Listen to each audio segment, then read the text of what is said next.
నేను ప్రేమించిన శివ నన్ను మోసం చేశాడన్నయ్య. నమ్మిన భూమి నన్ను మోసం చేసింది. నాకు బతకాలని లేదన్నయ్య. నేను చచ్చిపోతానన్నయ్య. ఎందుకమ్మా నువ్వెందుకు చచ్చిపోవాలి? నువ్వేం తప్పు చేసావని? నా వల్ల నువ్వు అమ్మ అందరూ అవమానపడ్డారు. నేను దురదృష్టవంతురాలన్నయ్య. నాకు బతికే హక్కు లేదన్నయ్య. నన్ను చచ్చిపోనివ్వండి. ఏం మాట్లాడుతున్నావే?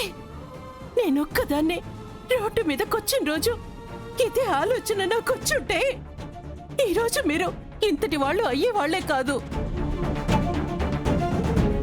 చావే అన్నింటికీ పరిష్కారం కాదు పూరి.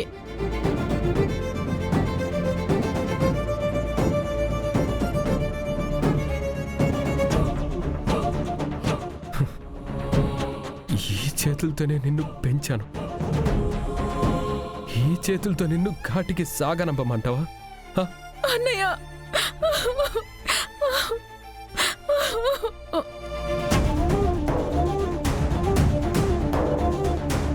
వింటున్నావా పూరి? ఈ గుండెలో చప్పుడు వింటున్నావా? అది నీకోసమే కొట్టుకుంటుంది. దయచేసి అది ఆగిపోయే పరిస్థితిని తీసుకురాకు. సారీ అన్నయ్య.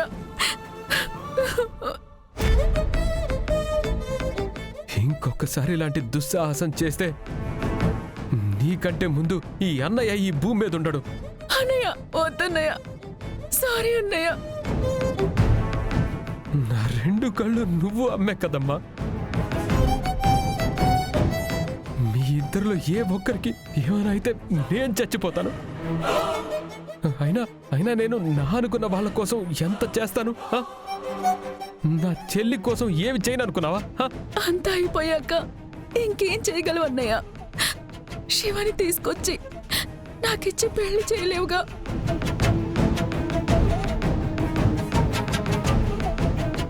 వేడి తప్ప ఈ దిక్కుమాలిన దానికి ఎవ్వడు దొరకడుగా. అందుకని పెళ్ళం తమ్ముడు తేలిగ్గా దొరికేశాడుగా.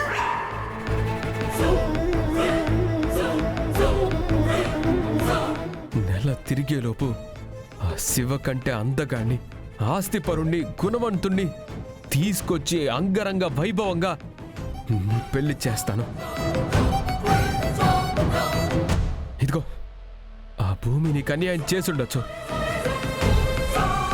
కానీ నువ్వే ప్రాణంగా బ్రతుకుతున్న ఈ అన్నయ్య నీకెప్పటికీ ద్రోహం చేయడు. భూమికి త్యాగం చేయటం తెలుసు కానీ ద్రోహం చేయటం తెలీదు. తనకిలా నమ్మకంగా గొంతు కోయడం కూడా తెలుసమ్మా. ఇప్పుడే ప్రత్యక్షంగా మనందరం చూశాం కదమ్మా. తను ఆ ఇంటి రక్తమే. తనకి మనకన్నా వాళ్లే ముఖ్యం. నువ్వన్నది కరెక్ట్ అమ్మా. భూమి న్యాయం చేసింది, కానీ మనకు కాదు, వాళ్ళకి న్యాయం చేసింది. అందుకే అక్కడే ఆ బంధాన్ని తెంచేసుకొని వచ్చాను.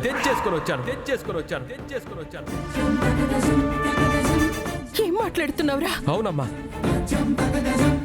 ఆ ఇంటి గాలి సోకిన ఏ ఒక్కరిని ఇకపైన నేనెప్పటికీ యాక్సెప్ట్ చేయలేను. అవసరాన్ని బట్టి రంగులు మార్చే వాళ్ళకి నేను దూరంగా ఉంటాను. మీరిద్దరూ ప్రేమించుకొని పెళ్లి చేసుకున్నారు కదరా? ఆ ప్రేమ వెనక నమ్మక ద్రోహం ఉందని ఇప్పుడే నాకు తెలిసింది. ఇలాంటి వాళ్ళు తేనె పూసిన కత్తి కన్నా ప్రమాదం. కట్టుకున్న భార్య గురించి ఏం మాటలు రావి? బంధమే వద్దనుకుంటుంటే భార్య అంటావేంటమ్మా? మరి నువ్వు తన మెడలో కట్టిన తాళి అది కేవలం ఒక పసుపు తాడు.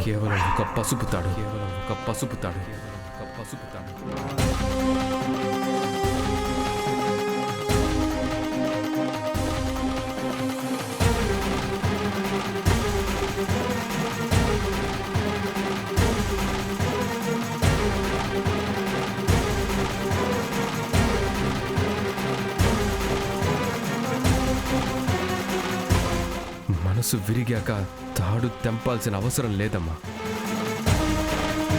అది బ్రతికున్న చచ్చిపోయినట్టే లెక్క.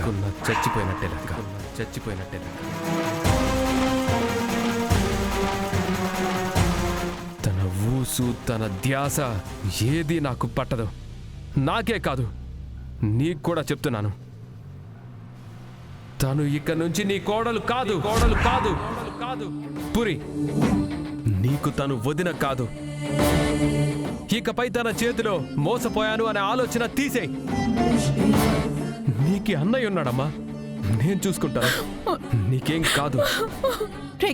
అది కాదురా. అమ్మా, నేనొక నిర్ణయం తీసుకున్నాను. ఇకపై నన్ను ఒప్పించాలని నువ్వు చెప్పే ప్రతి మాట నన్ను నొప్పించడమే అవుతుంది.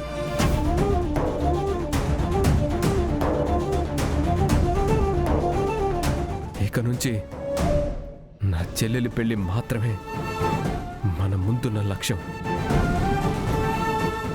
అది గుర్తుపెట్టుకో. ఏడోకు, పద వెళ్దాం రా.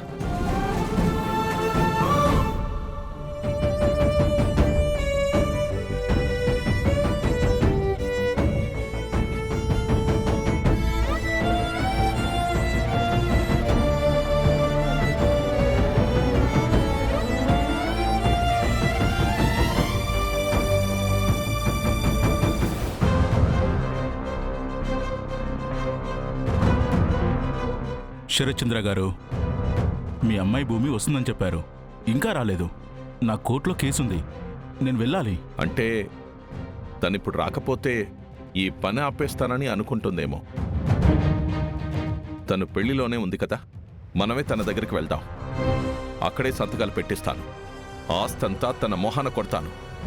2 నిమిషాలు వెయిట్ చేయండి, కార్కి తీసుకొని వస్తాను.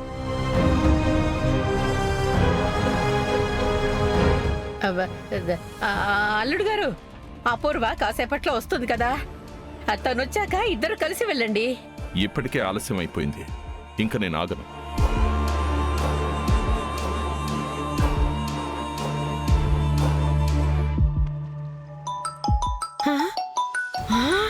అమ్మాయి, అమ్మయ్య. హలో అమ్మాయి. పిన్ని, నీకు శుభవార్త. పూరి శివ పెళ్లి ఆగిపోయింది. నాకు చాలా సంతోషంగా ఉంది. నీ సంతోషం తగలయ్యా. ఇక్కడ కొంపలు అంటుకుంటున్నాయి అమ్మాయి.